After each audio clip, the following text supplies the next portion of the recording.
So Hank, how is it over there in Hawaii today? Oh, we had a beautiful morning. This is the dry season, and all of the poinsettias, which have been planted in the ground, grow into trees, into great bushes. And so the whole green landscape of the island has become kind of psychedelic Really? with lots of red and white splashes everywhere. And the African tulip trees have orange flowers on them, and the bougainvillea is flowering. I mean, it's like being in the middle of a dream. That's nice. It sounds like you ate some of those sandy mushrooms. Well, there are those in the pastures as well. do, do the shamans over, I don't know why this is coming to me, but do the shamans over in Hawaii, do they use work with plant medicine? No, well, I should qualify that and say that, the Hawaiians don't use the word shaman. Oh, All that's right. right. They use the word elder or kupuna, which means elder, or kahuna. And so the visionaries among the Hawaiians are very interesting. And my book, The Bowl of Light, records my relationship with one of those kahuna elders he was kind of like the big kahuna. He wasn't, just any kahuna. And he showed up at one of my presentations, and he came with a bunch of his spiritual warriors.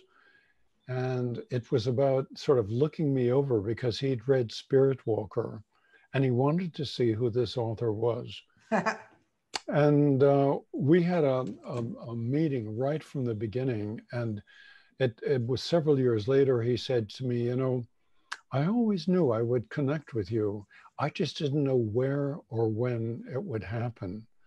And so, this was a very, very special relationship in my life. And although I called him a shaman in the book, The Bowl of Light, Ancestral Wisdom from a Hawaiian Shaman, that was really more of a marketing phenomenon to use the word shaman. It would have been better to use the word elder or kahuna. And for those who would like to know something about the Hawaiian kahuna tradition, that's a real resource. But here on the Big Island, this is a very interesting place because you see there's an active volcano right in the middle of this island. And so I find that when I'm on island, my fingernails, toenails, and hair grow at twice their normal rate. And my dreaming is vivid. I'm sort of managing to master the art of lucid dreaming, in which I wake up in the dream and I'm aware that I'm dreaming, and I can direct in and participate in the dream to some extent. This is an interesting phenomenon, and it happens to me here on the island. But not in other places? Sometimes, sometimes. New York is a tricky one because there's so much negativity in cities. And I find that when I'm visiting New York City on my way to, someplace like Omega, you know, my dreaming is often very distorted. And I feel concerned because as I look at my fellow New Yorkers, see, I was born a New Yorker, you know, I um, I feel concerned for them because I see a lot of helter-skelter. I see a lot of disharmony and confusion, and they don't really understand who they are or what they're doing. And so they're all trying like mad, but I don't know if they're going in the right direction, but that's just between us. And all the people who are listening. I've been thinking lately, and I'd be curious if you could weigh in on this. I've been thinking that there's starting to be a real chasm of energy between, like, you know, I think of it like the Jehovah Witnesses talk about that there was a few people who are going to get to see God, but that there's a chasm of people who are awake and people who are getting that there's a gap growing between people who are awake and people who aren't going to wake up or don't want to wake up or are living in this other place. And I almost feel like that it's really becoming more and more apparent about who your community is and who aren't even playing in the same sandbox anymore. The sandbox, huh? Well, You know, several years ago, I wrote something, as I recall, it was titled Awakening the Evolutionary Sleepers. Mm. And I think that's one of the jobs that those of us who are involved in shamanic work are involved with. You know, we are the ones who are connecting with other people who have mystical vision, and we are helping to give them tools to awaken from the consensus sleep of culture at large and join a large community of visionaries who are literally creating a new world. Mm-hmm. You know, when we vision something, when we bring it into being, we start to invest it with energy. And when you get, 50 million people, for example, which is what Paul Ray and Sherry Ruth Anderson saw in their book, The Cultural Creatives, How 50 Million People Are Changing the World. This was a book that came out 20 years ago. You know, I'm not sure how well it was received because you never know how the public is going to respond. But as we mentioned when we talked earlier this last week, the book that Sandra and I created, Awakening to the Spirit World, this actually attracted the attention of between 35,000 and 40,000 people. And I didn't know there were that many people in the Western world who were interested in shamanism. Now, what this reveals is that there is an enormous community, which I think of as the transformational community. And we are in the process of very quietly focusing our attentions on creating the new world. And this is the first step to bringing it into being. This is a good thing, don't you think? I do. And so one of the things that the wind spirits have taught me is that, like, when I get anxious, like, that I want it now, they're like, well, hey, listen, we've been pretty quiet for about 10,000 years. What do you think that, we're looking at an evolutionary cycle that's a little bit longer than your little small human capacity mind thinks of, that it might be we're doing the work that's going to benefit people in a couple hundred years. And, we kind of want our results a little bit sooner, but we may not see them. And maybe that was one of your advantages of going so far into the future with Nainoa, that you could see that there was a future. That would be very hopeful for these times, to know that there is a future.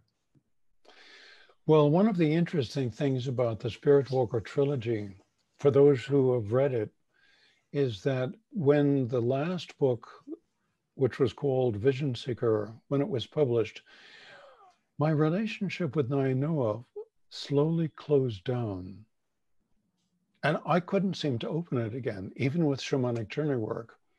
Then when I moved back here to the island of Hawaii, I thought, well, maybe it will open up again, but it didn't. And then one morning, I was in a hotel next to Interstate 80 in Sacramento at dawn, and the cars were going by on the freeway outside, and the vision clicked on again, and the press came in. I was paralyzed. My connection with Nainoa was reestablished. He wanted information, and he regards me as a resource from the past. And so Nainoa and I are in the process of writing the fourth book in the Spirit Walker trilogy, which turns it into a quartet. And I assigned him the job of writing the book, and I would transcribe it. And so, this is a very interesting phenomenon for me. I mean, what can I say? I'm a mainstream scientist. And, I was at the top of my field, and I suppose I still am, in the work that I do with the paleo community, searching for the fossil evidence for human evolution in the Rift Valley of East Africa.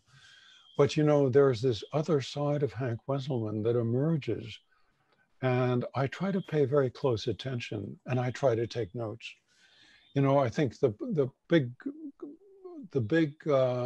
challenge for the writer of mystical information, as you know, is to get it down and to get it right. Mm. Because there's a tremendous amount of metaphysical bullshit out there in the world at large. And I feel uneasy about this because I think it misleads people. But, you know, the interesting thing is, Renee, I think virtually all of us have the ability to vision to a greater or lesser extent. And some of us are real naturals at it. And this is what I've discovered in the workshops I've done over the years. And then in terms of the winds and the elementals, I like to work with the elementals because they don't care about us. They don't care about us at all. They don't care about us.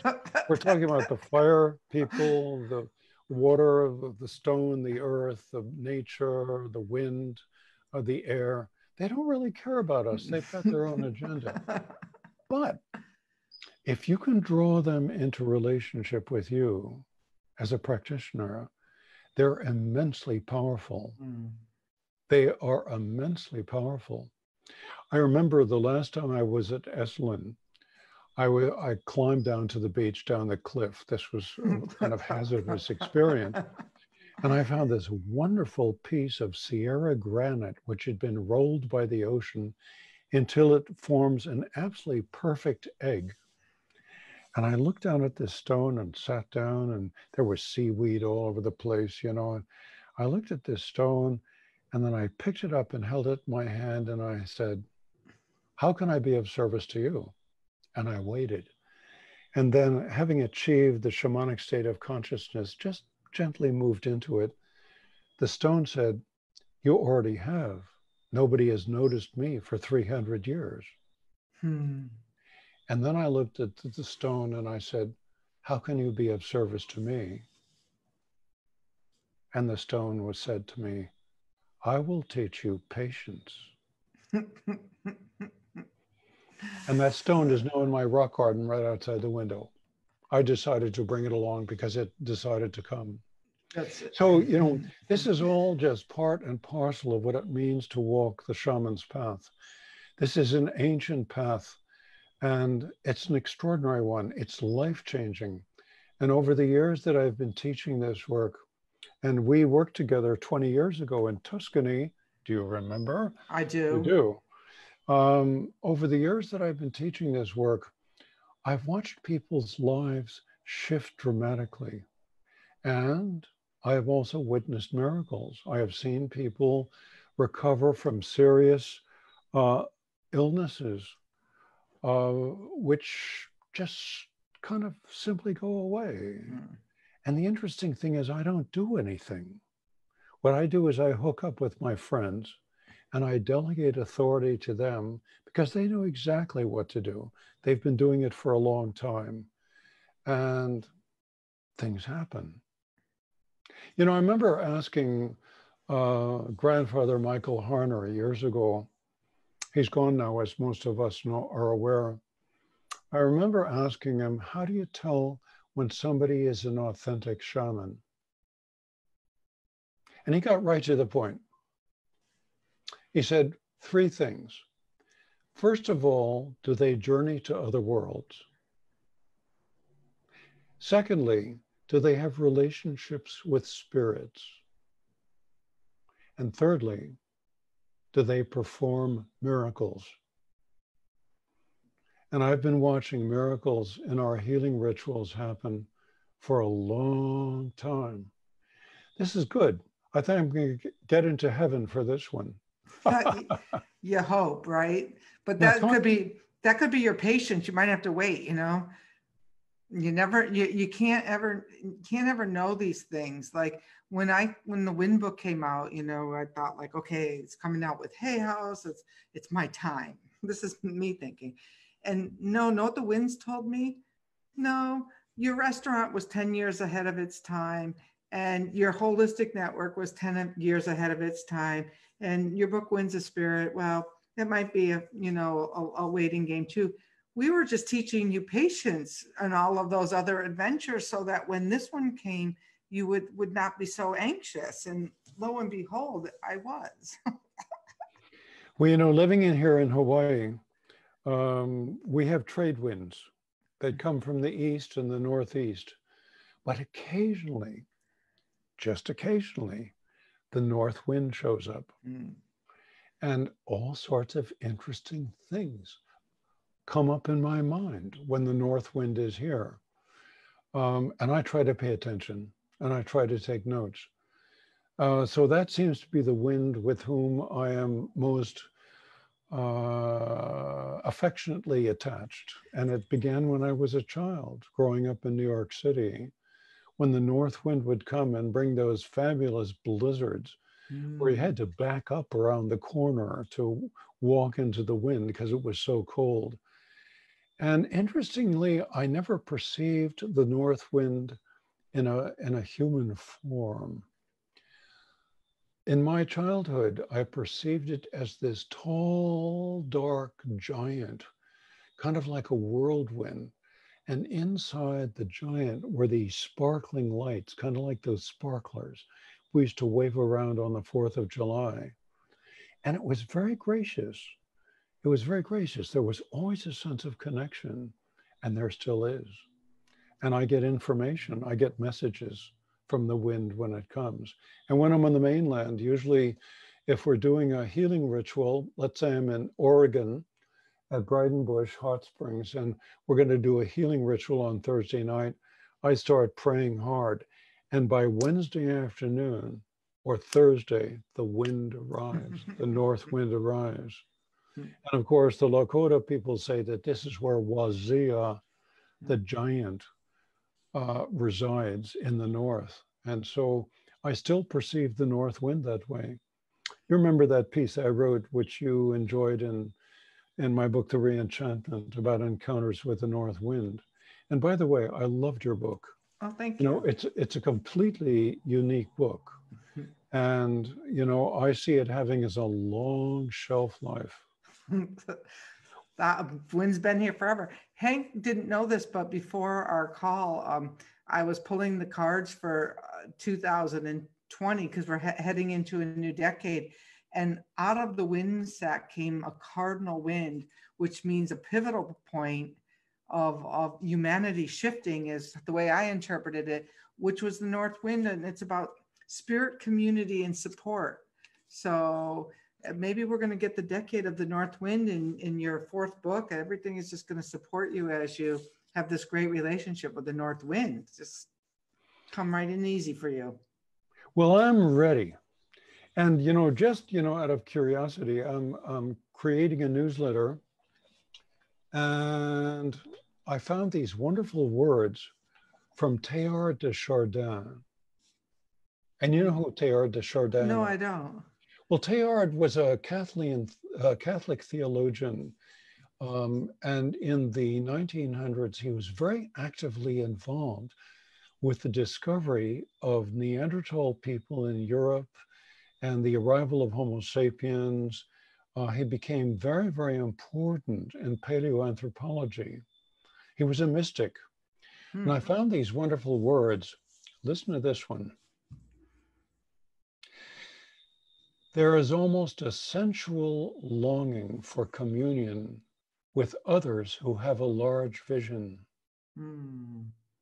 The immense fulfillment of the friendship between those engaged in furthering the evolution of consciousness has a quality impossible to describe.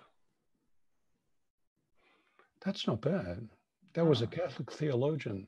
Again, there is almost a sensual longing for communion with others who have a large vision. The immense fulfillment of the friendship between those engaged in furthering the evolution of consciousness has a quality impossible to describe. Wow, that's pretty nice. Yeah, those are some words you can sip your New Year's Eve champagne with, if you sip New Year's Eve champagne. But that's interesting. I think that that's what we're moving into, is a sensual sense of who is our community. And we've gotten so far out to the left with the online, and now let's bring it back into, let's sit together. Let's, and I love that I can sit here and have a conversation with you on New Year's Eve and still, that sense of, like, remember when we were over at the Quinta Hotel and hundreds of people would come out for those ions gatherings. And, then all of a sudden that went away. And now hopefully it's going to come back, and we're going to get back together and, more localized regions and things like that. Would be my hope, that we can reconnect personally with each other. Well, it's happening in an interesting way now. Back in the 90s, I was doing maybe 4, 5, 6, 7, 8 conferences a year. And we'd have a gathering of 1,000 to 2,000 people in interesting places like Palm Springs or awesome San Diego or San Francisco or Victoria in Canada and so forth and so on. And then they all sort of petered out in the early 2000s. And it's kind of like everybody was conferenced out. But today, a lot of our workshop teachings are available online. And this is a very interesting way to acquire abilities and proclivities and to refine our essence and so forth and so on. And, there are people like the Shift Network and Sounds True and Hay House who are producing online creations of, mainstream speakers in the transformational community. And these are a great way, and they're not expensive.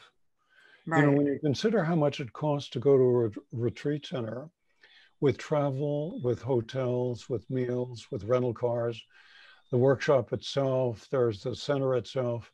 All of this is circumscribed now by being able to really connect like you and I are connecting right now.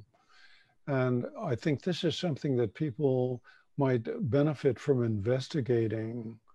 I remember you have done things for the Shift Network and myself as well. I had one workshop that went for 7 months. It was called Navigators of Light, and it's available. I mean, you can do it anytime. You can just go to their website, theshiftnetwork.com, as they can go for your work with the winds. Right. And this is one of the ways in which people can hook in and connect. And, I get, Facebook messages all day long. In fact, I get more Facebook messages than I get emails. And that seems to be the way people like to connect with me. Do you find yourself the same way? I do. And just so people can join my Shift Network class this week. It's called Become a Wind Alchemist. And it's about bending time. And it's about moving from a linear landscape into a more circular, natural rhythm type of lifestyle for 2020, and seeing how that works for your life. I do find that, and I find that I know that we're going to do a really, really powerful journey here now, and we're all going to connect, and we're going to connect in the upper world. Well, that's my thought. There's a journey that I like to do with my Vision Seeker workshop people. When we're investigating the upper worlds, there is a place in the upper worlds, and I think it was actually created for the education of souls. And I'm talking about when we are as soul in the interlife state. When we've dropped the physical body and we've gone home to the level of what some people call the higher spheres. That's a very appropriate observation, because I perceive higher selves as spheres, and I perceive them arranged in clusters, like clusters of grapes. And these are souls who have ongoing connection with each other, life after life after life. And the overall work ethic seems to be to help each other learn our life lessons. And sometimes one of our very closest oversoul allies will take on a very adversarial role in the life that we're leaving right now in order for us to learn something. And I look back on those who appeared in my life like that, and I realized that they were some of my best teachers because I grew and responded and became more in response to what they had to offer me. Now, there is a place in the upper worlds called the place of transformation. And it's kind of like the holodeck series from the Star Trek films. You remember the holodeck was a place where you could actually go and experience what it's like to be something else. And you could experience what it's like to be a star or a planet or a gas or a solid or a liquid. There seem to be belts of refined energy within this sphere. And when we enter this sphere and we set our intentions to experience what it's like to be something else, it's offered to us. It just simply happens. And so what I'd like to suggest is that I'll drum for maybe 10, 12 minutes. And my suggestion is that each one of us allow ourselves to settle. Don't worry about what you're going to do for the rest of today. Don't worry about what you've got to make for dinner or the party or anything else. Really just clear the board, clear your mind, and then focus your awareness on being able to access the space of transformation in the upper world. And that means being drawn upwards, or it may just happen for you. It may just happen for you. And when you enter this space, ask to merge with the energy of compassion. This would be a good thing to do for the next decade. To actually merge with the energy of compassion. And as this energy of compassion is provided for you, you can just kind of swim in it. You can kind of wallow in it. It's like, it's extraordinarily rejuvenating. Let me just put it this way. And as we grow older, and I'm now 78 years old, and you're getting up there too, we begin to burn out. We're constantly in service to other people. And when you're doing shamanic healing work, spirit medicine work for other people over and over and over again, and some of us do, it's not difficult to sort of begin to experience burnout. And this is one of those experiences which is extraordinarily rejuvenating. To merge with the energy of compassion. I love that. Sorry. Look at that. It came in like a strong wind. You don't look 78, one little iota. And I know right when we met, because you asked me how old I was, and I was just about to turn 40. And you looked at me and said, oh, okay, that's when it started happening for me too. And I like chased you around like a little puppy dog because I didn't know what you meant. And I would soon find out. So it's I am getting up there too. And I'm really looking forward to going to swim into some compassion. How's everyone else feel about that? Okay. All Well, right. I've got my drum here. Nice. I'm going to put the speaker on you. Whoops. And I've got to watch. That's a good thing. Otherwise, we could be out there for a long time. Swimming in compassion. Who's going to complain about that? The energy of compassion. I love it. I think it would be wonderful for all of us to really merge with the energy of compassion. Allow yourself to become the energy of compassion and see what that feels like for you. I love it. And then once you have experienced this, you can extend it from yourself outwards into the world, locally as well as non-locally. This is not a small thing. So I'm going to drum for about 12 minutes, 15 minutes or so.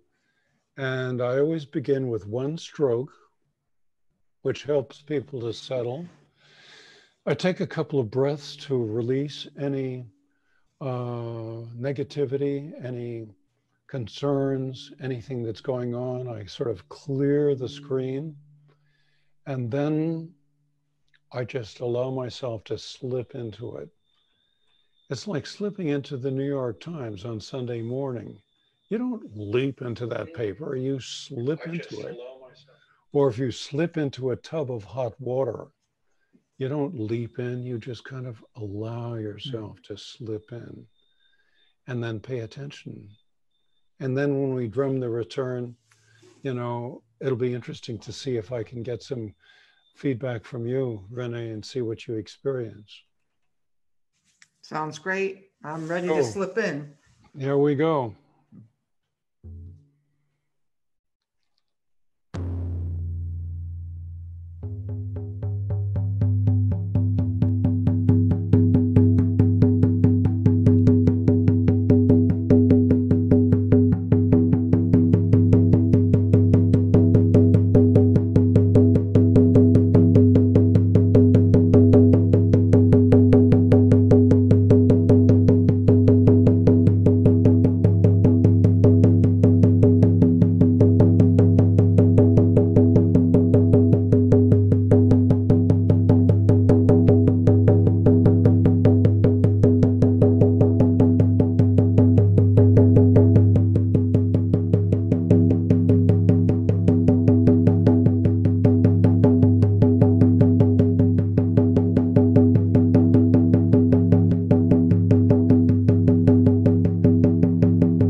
Are we back?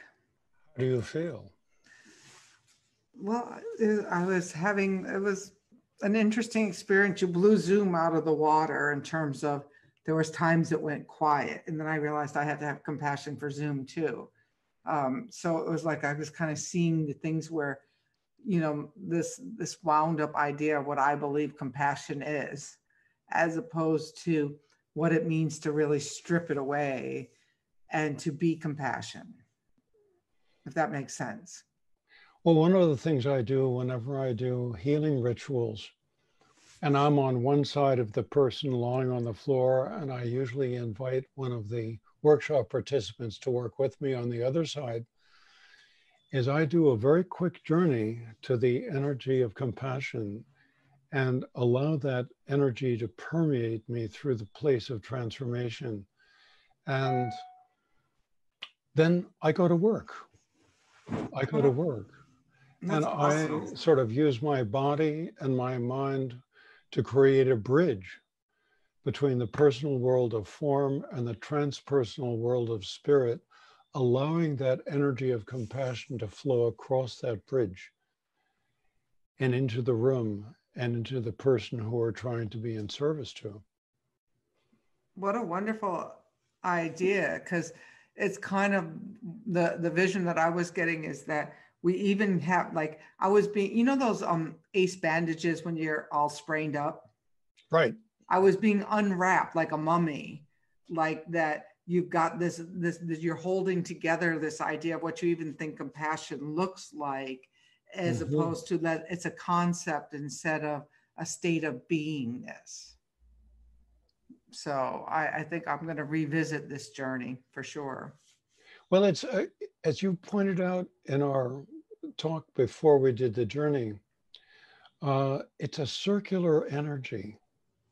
It's a rotary energy. Right. It's about this. Mm-hmm. It's not about this. That's male energy. Whack. Right. It's a rotary energy with nobody keeping tabs on who owes who what. It's a feminine energy, in my opinion. And this is where the healing really comes from. And this is also why I think, and I feel this as well, that women were probably the original shamans. That women in Stone Age societies were the ones who were the gatherers of power, the gatherers of family, the gatherer of husbands, the gatherers of loved ones, and so forth and so on. And there were always powerful women who could do this. And eventually the men learned how to do it as well. But they probably used it for different things, like hunting magic. Right. Or to create religion and all of those other things that came about from that power of the wind. Well, Hank, this has just been absolutely wonderful. And I'm like, we could go on, but New Year's is going to come and go. And I know I'm so honored to spend time with you. 22 years later, it's still great. Well, we're still kicking. That's right. Here's some words by Carl Sagan. Okay. To finish us off. Words from a mainstream scientist. This is what he said. The surface of the earth is the shore of the cosmic ocean. I like that. The surface of the earth is the shore of the cosmic ocean. On this shore, we've learned most of what we know. And recently, we've waded a little way out, maybe ankle deep, and the water seems inviting. Some part of our being knows that this is where we came from. And we long to return. And we can, because the cosmos is also within us. We're made of star stuff. We are a way for the cosmos to know itself. I love that. I like that one a lot. Those are wonderful. Where can people find you and find out about your workshops and your books and all of that wonderful stuff? Because I'm sure they will want to. Well, like everyone else, we have a website, and it's www.sharedwisdom.com. And there's a D in there, sharedwisdom.com. And it has events and stories and books and all sorts of things recorded on it. And people like it. You know, what can I say? It's one of the ways in which we interface. Awesome. Well, thank you so much for being here with us and for gracing the I Am Symposium. And we'll look forward to speaking to you again more in the near future. Okay, well, blessing on you and the work that you do in the world. And blessings on us all. Right? We need those blessings. And we need them. And we need compassion for ourselves too. We do. And we need compassion for our leadership, don't you think? Oh, here we go. All right, now we're going to stop this. Okay. We need, yes, compassion for our leadership and compassion for us all. Happy New Year, everyone. Okay. And to you as well. Aloha.